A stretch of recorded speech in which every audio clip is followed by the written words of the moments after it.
Welcome back to WNBA Updates, the channel where we don't sugarcoat what's happening in women's basketball.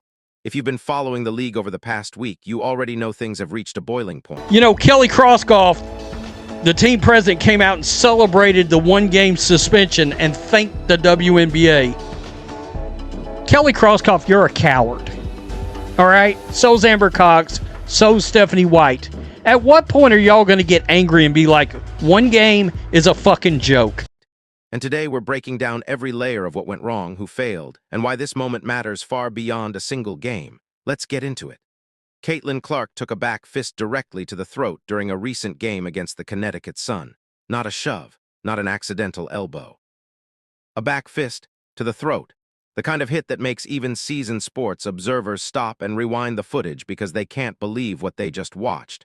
The result was immediate and serious. Clark was ruled out of Saturday's game, and according to reports, she is not expected to return until around July 5th. A franchise player, the most recognizable face in women's basketball today, sidelined because someone decided that kind of physical aggression was acceptable on a professional basketball court. The player responsible was Alyssa Thomas, and the punishment handed down by the WNBA? One-game suspension. A single game. That's it. That's the full... I didn't see it in real time. Everywhere Caitlin Clark turns, it's agenda in her face continuously. Yeah, I mean, there's a level of physicality that they're able to play with against her. You know, I knew it as an opponent.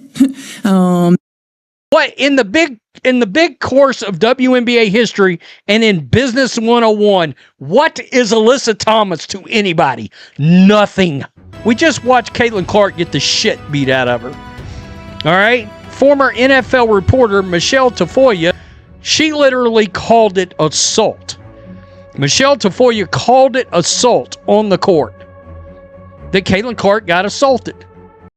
The weight of accountability the league decided was appropriate for what veteran NFL reporter Michelle Tafoya didn't hesitate to call assault. Not rough play, not an overly aggressive foul. Assault. Those were her exact words, and she chose them deliberately. When someone with that level of experience watching high-contact A one-game suspension is a joke. Alyssa Thomas should be suspended a minute. The appropriate response was anything between 10 games and the end of the season. Caitlin Clark, back, fist to the throat, ruled out for Saturday. And Stephanie White did confirm that, by the way. And she's made several comments. It makes you want to puke throughout. Professional sports uses that specific word. You don't dismiss it. You sit with it and ask yourself why the people running this league are responding like it was a minor footnote.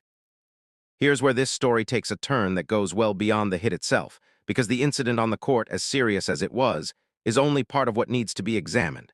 The response that followed it is just as troubling, maybe more so. Stephanie White, the head coach of the Indiana Fever, stepped to the podium after the news broke. This was her moment. Her player had been physically harmed in a way that directly impacted her availability. Her franchise had been dealt a blow.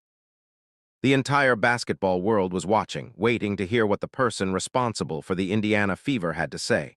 What did she give us? Diplomatic ambiguity, careful, measured, deliberately soft language that managed to avoid saying anything of real substance.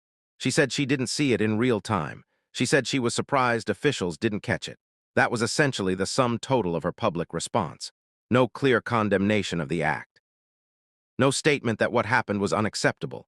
No signal to the fans, the players, or the league that the Indiana Fever organization considers this kind of thing a serious problem that demands a serious answer. Think about that for a second. She confirmed that Clark was ruled out specifically. I didn't see it in real time. And so when I went back to see it, yeah, I was surprised. Because of this incident. Which means by the time she walked to that podium, she had seen the footage. Everyone had seen the footage. It had been everywhere, replayed and analyzed from multiple angles. And still, the language she chose... I was more surprised that it wasn't seen by the officials in real time. A 41-38 Fever advantage, Clark. Yeah, she's looking straight at the play. She's looking straight at the play. Hell, lost her footing. Was soft, non-committal, and conspicuously free of the outrage the moment demanded. That is not an accident. That is a choice. Real leadership in that moment would have sounded something like this. What happened to Caitlin Clark was completely unacceptable. It was dangerous, it was wrong, and I will not tolerate anyone putting my players' health at risk that way. That's the floor. That's the bare minimum anyone with genuine authority and genuine care for their player should have been willing to say. Stephanie White didn't come close to that standard. Now here is the detail that transforms this from a coaching misstep into something worth examining far more closely. Before Stephanie White became the head coach of the Indiana Fever, the team responsible for protecting and developing Caitlin Clark, she had a prior coaching relationship with Alyssa Thomas. The same Alyssa Thomas who threw the back fist. Read that again and let it sink in. The coach now entrusted with Clark's protection and development has a professional history with the player who put Clark on the bench. And when the time came to respond publicly to what that player did, White... I'm sorry, but when she comes out and says, I didn't see it, well, all I can think of is Maury Povich. That's a lie. I don't believe you. White's language was as carefully restrained as it could possibly be without saying absolutely nothing at all. Coaching relationships in professional sports are not casual. They are built on time, trust, shared experience, and... I got to tell you, we are dangerously close to this league getting boycotted. I saw rumblings of a boycott yesterday of a legit Caitlin Clark fan base across the board not watching the Indiana. Genuine loyalty. When you coach someone, you invest in them. You understand them. You develop a bond that doesn't simply evaporate when the professional arrangement ends. That kind of loyalty is real and it is powerful. And when something goes wrong, when the person you once coached is definitely not watching Indiana Fever anymore without her. I will not watch any Caitlin Clark games that she is not playing in.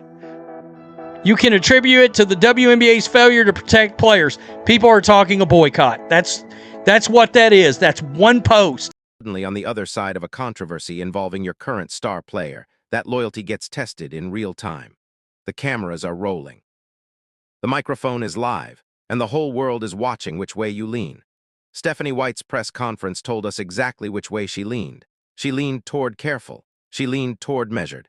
She leaned toward language that protected everyone except the player sitting at home with an injured throat.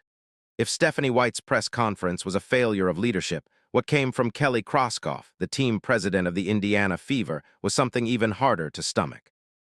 Kroskoff's job, in the most straightforward terms possible, is to represent the interests of the Indiana Fever and advocate for the franchise.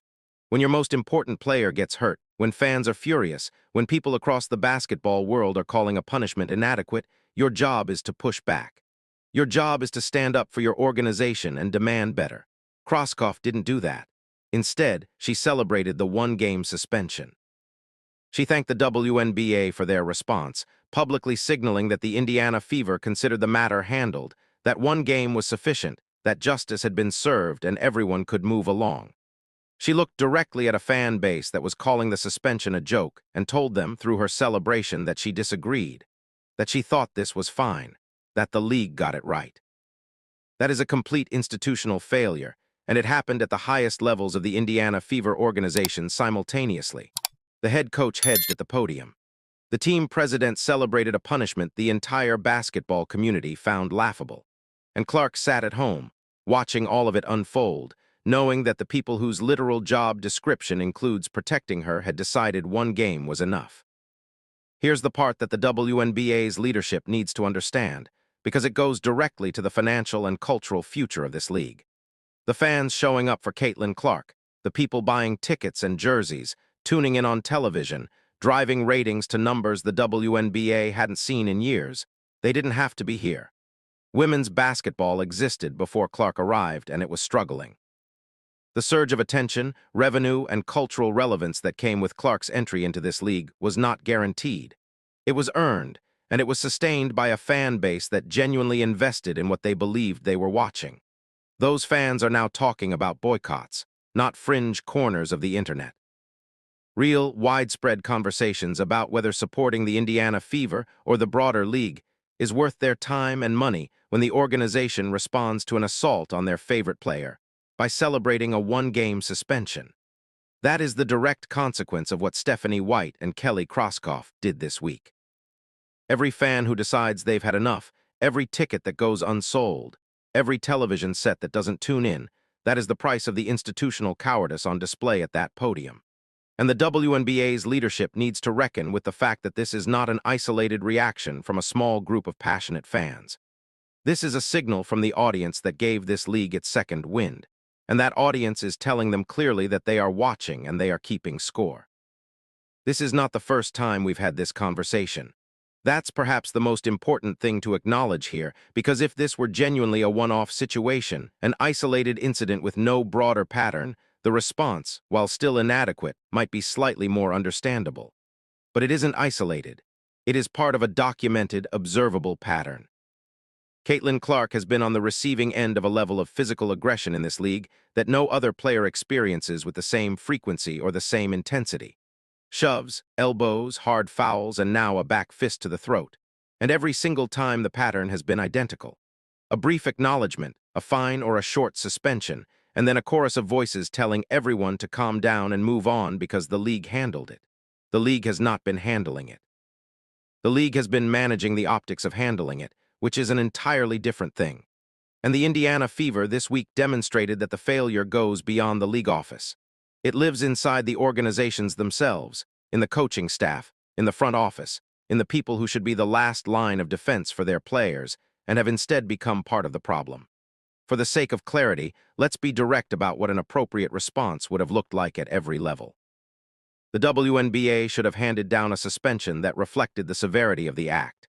Analysts and commentators across the board have suggested anything from 10 games to the remainder of the season would have been a proportionate response to what multiple observers are describing as assault. One game is not proportionate. It is a message, and the message it sends is that you can physically harm this league's most important player and face consequences that fit inside a long weekend. Stephanie White should have stood at that podium and said clearly, without hedging and without diplomatic exits, that what happened to Caitlin Clark was wrong, dangerous, and completely unacceptable. She should have made it plain that the Indiana Fever organization does not tolerate that level of aggression directed at any of their players. She didn't do that. Kelly Croskoff should have pushed back on the suspension publicly and loudly, representing the interests of the franchise and the player at the center of that franchise's commercial and competitive relevance. She didn't do that either.